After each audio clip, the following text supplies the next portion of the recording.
দেশ পুনর্গঠনে জনগণকে সরকারের পাশে থাকার আহ্বান জানিয়েছেন প্রধানমন্ত্রী তারেক রহমান। বরিশালে বৃক্ষরোপণ কর্মসূচি ও ফ্যামিলি কার্ডের উপকারভোগীদের সাথে মতবিনিময় অনুষ্ঠানে তিনি বলেন, মানুষ পাশে থাকলে দেশ গড়ার কাজে কোনো বাধাই বিএনপিকে আটকাতে পারবে না।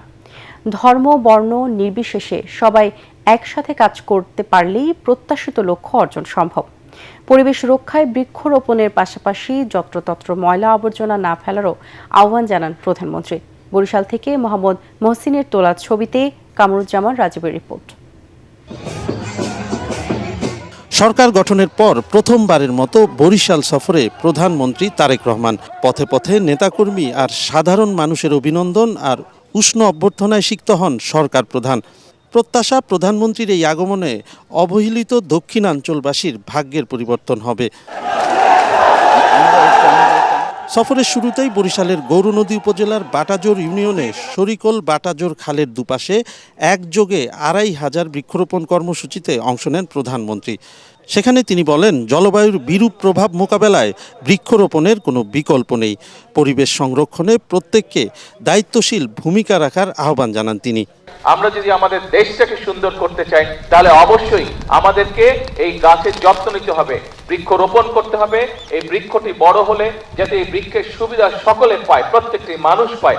ওই বৃক্ষের আশেপাশে যারা বসবাস করেন প্রত্যেকটি মানুষ যাতে সেই বৃক্ষের সুবিধাটা পায়, আমাদেরকে সেটাই চেষ্টা করতে হবে। প্লাস্টিকের বোতল, পলিথিনের ব্যাগ, আমরা এই সিগারেটের প্যাকেট এগুলো যত্রতত্র ফেলবো না। যদি শেষ হয়ে যায়, যদি ফেলে দেওয়ার প্রয়োজন হয়, আমরা ধরে রাখবো। যখন একটি নির্দিষ্ট ময়লা ফেলার জায়গা পাবো, আমরা সেইখানেই সেটি ফেলে দেবো। এরপর বাটাজোর হাই স্কুল মাঠে ফ্যামিলি কার্ডের উপকার ভোগীদের সাথে মত বিনিময় অনুষ্ঠানে যোগ দেন তারেক রহমান। দেশ পুনর্গঠনে সবার সহযোগিতা চেয়ে তিনি বলেন, দেশের মানুষই বিএনপির ক্ষমতার উৎস। মানুষ পাশে থাকলে বিএনপিকে কেউ বাধাগ্রস্ত করতে পারবে না। প্রিয় মায়েরা, প্রিয় বোনেরা, আজকে আমাদেরকে যদি সামনের দিকে দেশকে এগিয়ে নিয়ে যেতে হয়, যদি দেশের মাদের হাতে, প্রত্যেকটি নারীর হাতে যদি ফ্যামিলি কার্ড পৌঁছে দিতে হয়, তাহলে আপনাদের সাহায্য, আপনাদের সমর্থন, আপনাদের সহযোগিতা বর্তমান বিএনপি সরকারের প্রয়োজন।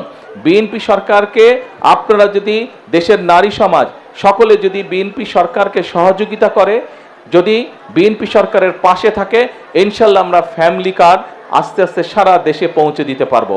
তিনি বলেন, কোনো ভেদাভেদ নয়, মানবিকতার ভিত্তিতে দেশ পুনর্গঠন করতে চায় বিএনপি সরকার।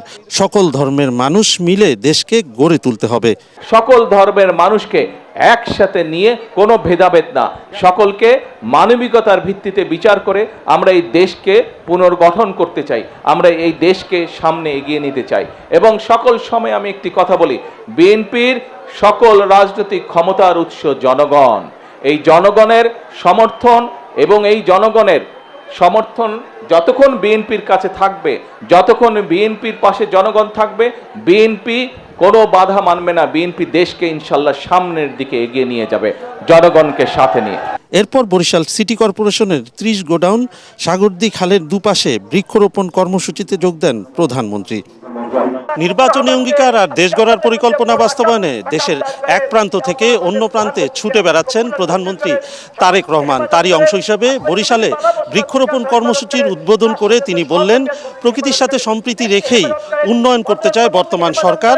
আর টেকসই উন্নয়ন নিশ্চিত করতে শুধু নির্দিষ্ট কোনো এলাকার নয়, দেশের প্রত্যেক নাগরিকের ভাগ্য পরিবর্তনই সরকারের লক্ষ্য। বরিশালের গৌরনদী থেকে কামরুজ্জামান রাজীব, ATN বাংলা।